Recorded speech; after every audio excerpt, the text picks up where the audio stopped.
আছে। আমরা বলতে চাই এটা 2024 পরবর্তী সময়।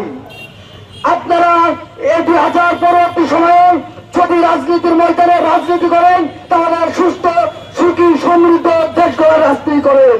আবারও যদি আপনারা চিন্তা করেন আমার ঘরে ঘরে খুনি বানাবো, আমার ঘরে ঘরে ধর্ষক বানাবো, আমার ঘরে ঘরে চাঁদাবাজ উপহার দেবো, তাহলে আপনার চিন্তা ভাবনা ভুল।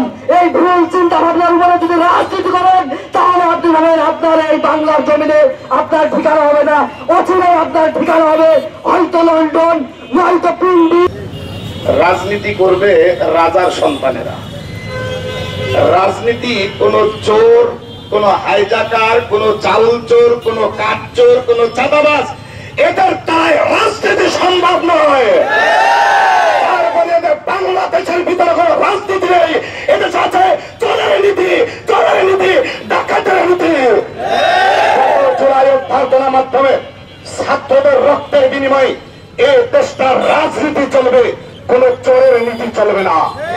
তাই যদি কোন পুনরায় কোন চোর আমারও চাঁদাবাজি করে দেশে টিকে থাকতে চায়, পুনরায় কোন চোর আমারও কাঠ চুরি করে, চাউল চুরি করে, তেল চুরি করে এদেশে টিকে থাকতে চায়, তাদের স্বপ্ন পূরণ এই ছাত্র জনতা করতে দেবে না, দেবে না, দেবে না।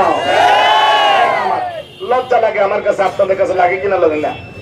রাজার নীতি রাজনীতি, রাজার নীতি রাজনীতি, সেই নীতি করবে দেশের মানুষ। 19-20 হইলেই এদেশের নেতারা পলায়ন করে বিদেশের মাটিতে আশ্রয় নেয়। যেই সমস্ত নেতারা পলায়ন করে বিদেশের মাটিতে আশ্রয় নেয়, আমার দুঃখ হয়, কষ্ট হয় ওই সমস্ত কর্মী বাহিনীর জন্য।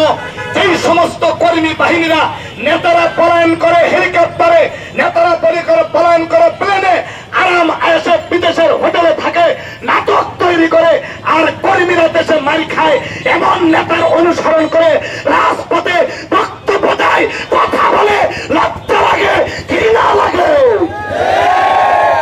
তাই ভাইরা আমার, একদম উদাত্ত আহ্বান, আসুন সামনের বাংলাদেশের রাজনীতি আর এই ধরনের রাজনীতি চলবে না। রাজনীতি করতে হলে রাজার নীতি অনুসরণ করে চলতে হবে। চোর লুচ্চা বদমাইশদেরকে বাংলাদেশের জায়গা দেওয়া হবে না। ভাইরা আমার, অতি দ্রুত অতি দ্রুত অতি দ্রুত এদেশের জুলাই সনদ ঘোষণা করতে হবে।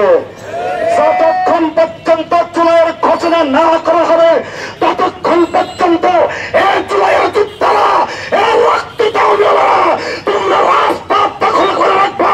জুলাইয়ের সনদ না হওয়া পর্যন্ত এদেশের কোন নেতার মুখে নির্বাচনের আওয়াজ শুনবে, ওই নির্বাচনের আওয়াজের নেতার যেইবা তোমরা রাজপথে কেটে দিবা। আগে জুলাইয়ের সনদ হবে, এরপরে নির্বাচনের কথা হবে। এদেশে আগে সংস্কার হবে, এরপরে নির্বাচনের কথা হবে। এদেশে আগে জুলাইয়ের যোদ্ধাদেরকে বিচার হবে, এরপরে নির্বাচনের কথা হবে। এর আগে নির্বাচনের কথা হলে আবার পুনরায় বলবো, ছাত্র জনতা জেগে থাকো, রাজপথে থাকো, আবারও রক্ত দিতে হবে, আবারও জীবন দিতে হবে, তবে এদেরকে বরদাস্ত করা হবে না, হবে না, হবে না।